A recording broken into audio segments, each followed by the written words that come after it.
Behind the golden temples and ancient ruins of Cambodia lies a monarchy cloaked in secrecy and staggering wealth.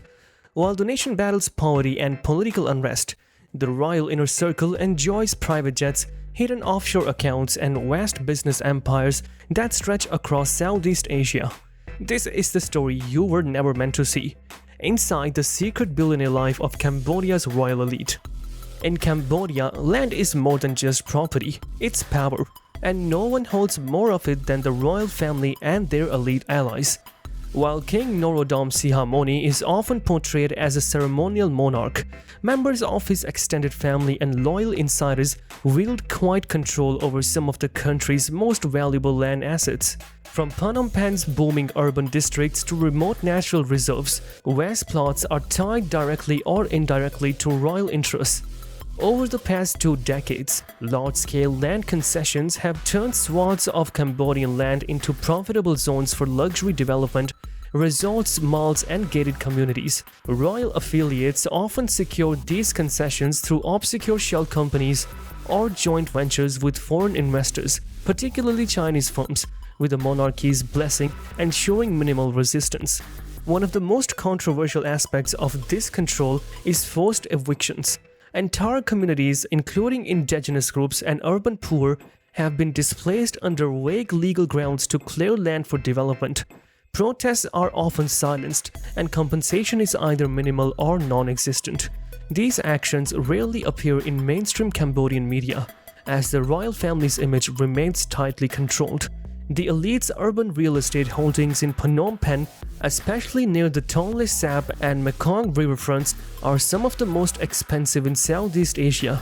Royal-linked companies quietly profit from high-rise condos, office towers, and luxury retail spaces, while average Cambodians struggle with housing costs. The monarchy also holds land for cultural and religious preservation. But even these zones are increasingly monetized.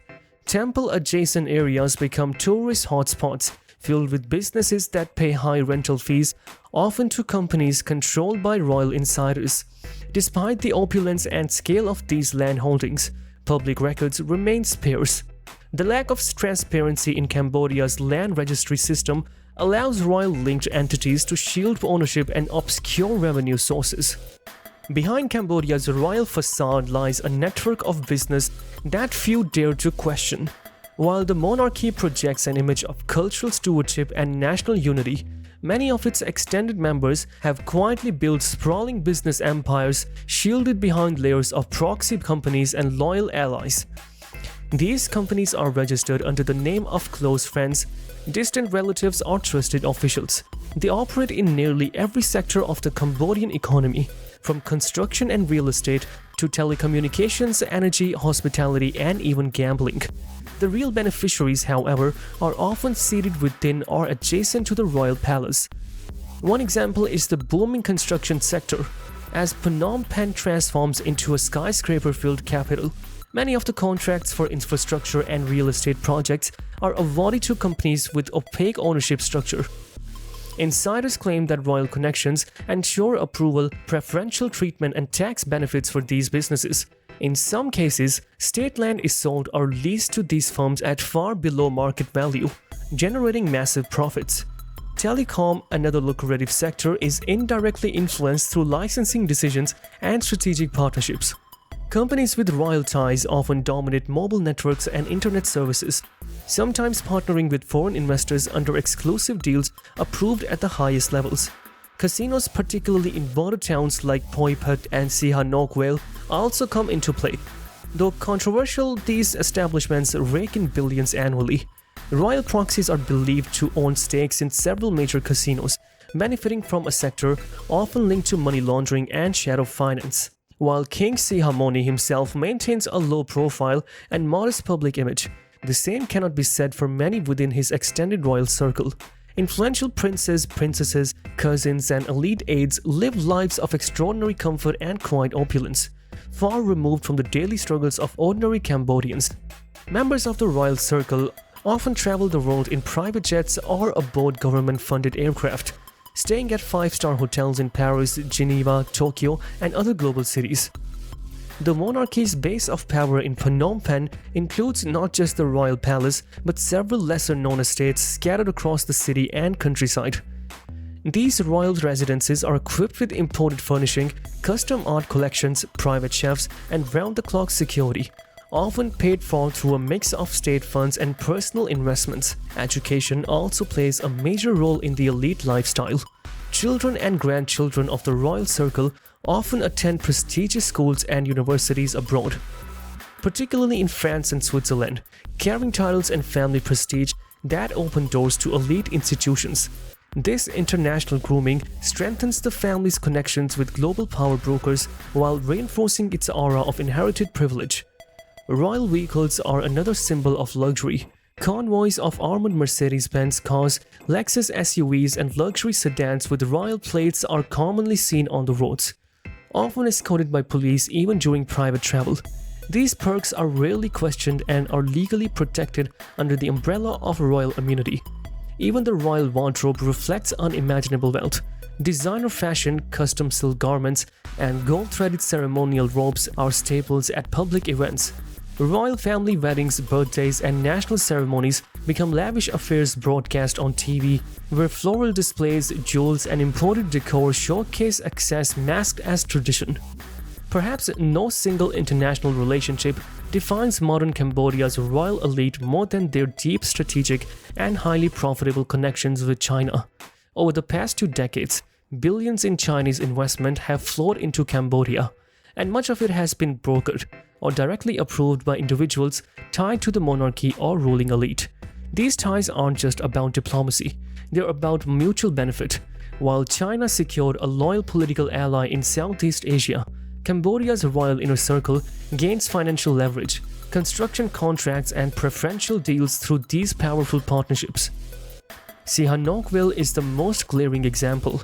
Once a quiet beach town, it has rapidly transformed into a casino-dominated city financed almost entirely by Chinese developers. Dozens of high-rise buildings, gambling establishments, and luxury condos have been built, with the Cambodian elite often holding undisclosed stakes in the companies behind them. Many of these deals are struck behind closed doors, with royal or government insiders receiving commissions or ownership shares for facilitating access to land. Chinese-backed infrastructure projects like highways, bridges, and special economic zones often come with clauses that benefit royal proxies. Beyond the economic benefits, these royal Chinese ties offer political insulation, as Western nations criticize Cambodia's human rights record. China continues to offer unconditional support, shielding the monarchy and ruling elite from international pressure. In return, the royal family vocally supports Beijing's foreign policies, including its claims over the South China Sea. Personal ties are equally strong. Royal family members frequently attend forums, business summits, and diplomatic events in China. Gifts, scholarships, honorary titles, and even luxury residences are offered as symbol of loyalty and collaboration. Beyond the public eye, Cambodia's royal family enjoys access to sprawling palatial compounds and private retreats that epitomize luxury and exclusivity. These hidden estates, often located in remote provinces or along the country's stunning coastline, are carefully shielded from media scrutiny and public access, underscoring the monarchy's desire to keep their private lives and their vast wealth out of sight. One of the most secretive elements of the royal lifestyle is ownership or exclusive access to private islands in Cambodia's coastal province of Sihanoukville and nearby archipelagos. These islands serve as secluded vacation spots for the monarchy and their closest allies, offering privacy away from public and media eyes.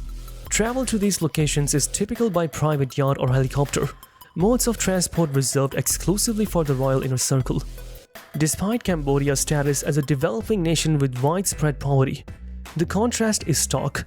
While ordinary Cambodians struggle with basic infrastructure and healthcare, the royal family's palatial compounds reflect the height of opulence. One of the most hidden but powerful aspects of the Cambodian monarchy's billionaire status lies offshore, literally.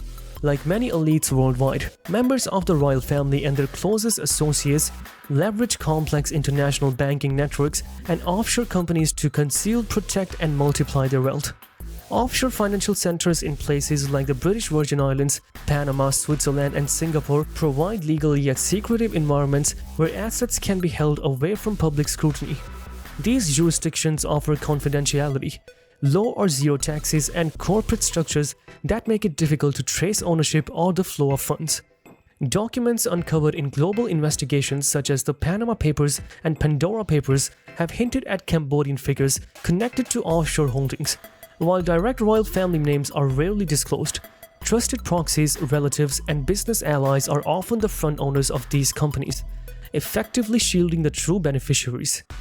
These offshore vehicles facilitate a range of financial activities, from owning luxury real estate abroad to investing in multinational ventures, holding stocks and bonds, and even moving funds in and out of Cambodia with minimal oversight. Moreover, offshore accounts allow for discrete accumulation of assets that might otherwise attract public criticism or legal challenges if openly held in Cambodia. This secrecy also enables tax avoidance and protects against possible future sanctions or international investigations.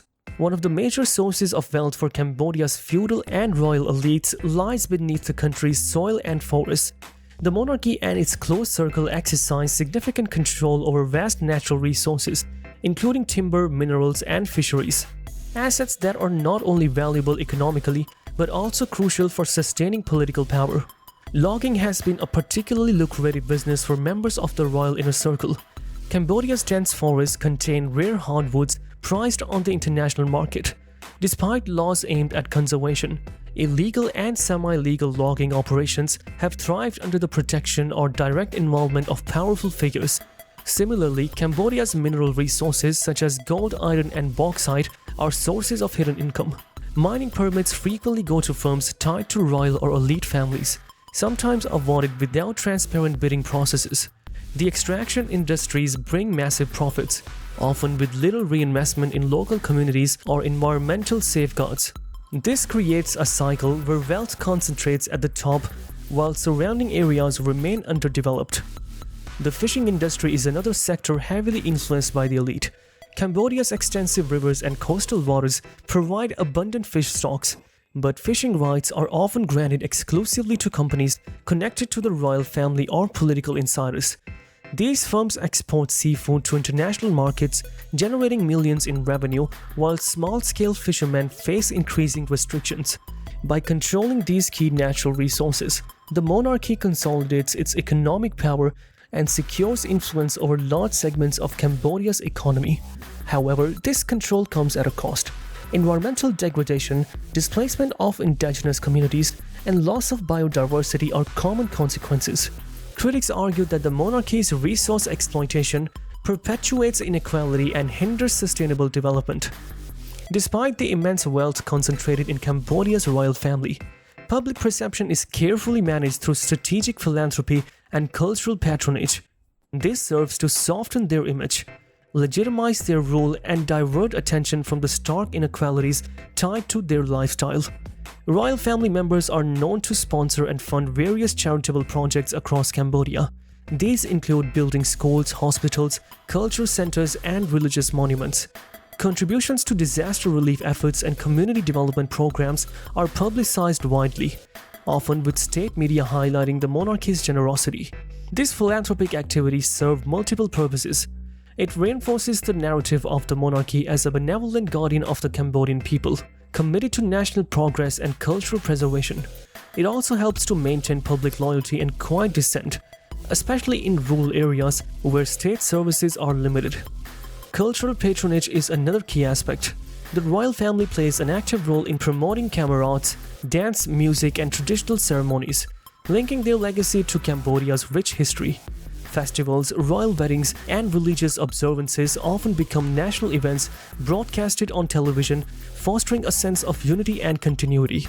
At the same time, this philanthropy can be selective and symbolic. Critics note that while grand projects receive attention, many communities suffer neglect, and systematic issues such as poverty and corruption persist. The charity often comes with expectations of loyalty or political support, reinforcing elite dominance. The Cambodian royal family's trillionaire empire is not just built on wealth, but also on the seamless integration of political influence and business interests. This powerful fusion enables the monarchy and its inner circle to maintain control over the country's economy and governance, ensuring their prosperity remains unchallenged. At the heart of this integration is the way royal family members and their loyalists hold key government positions or exert behind-the-scenes influence over political decisions. These roles allow them to shape policies that favor their business ventures, whether it's securing exclusive licenses, directing state contracts, or influencing regulations that limit competition. The intertwining of political power and economic interests means that monarchy controls critical sectors from finance to construction, telecommunications, and energy. This arrangement benefits from Cambodia's patronage-based political culture, where loyalty is rewarded with economic opportunities. The political business nexus also extends to land ownership and urban development. Royal affiliates acquire prime urban and rural land, sometimes through government concessions or informal agreements. These lands are developed into luxury real estate projects, commercial hubs, or tourism resorts, generating enormous returns. This integration ensures that economic growth in Cambodia disproportionately benefits the monarchy and its allies, while many ordinary citizens see little improvements in their living standards. Beyond Cambodia's borders, the royal family's influence and wealth are amplified through a sophisticated network of global connections and diplomatic relationships. These international ties are crucial for protecting their interests, expanding business ventures, and enhancing their prestige on the world. The Cambodian monarchy maintains close relationships with key regional powers like China, which has become Cambodia's largest investor and political ally. Through strategic partnerships, royal-linked companies, and secure massive infrastructure contracts, energy projects, and real estate deals funded by Chinese state banks. These arrangements often bypass traditional oversight, allowing the royal family to expand its wealth secretly. Similarly, the monarchy engages with Southeast Asian neighbors, Western countries, and international organizations to cultivate diplomatic goodwill and attract foreign investment. If you found this video insightful, don't forget to like, subscribe, and hit the notification bell so you never miss an inside look into the world's most powerful and wealthy elites.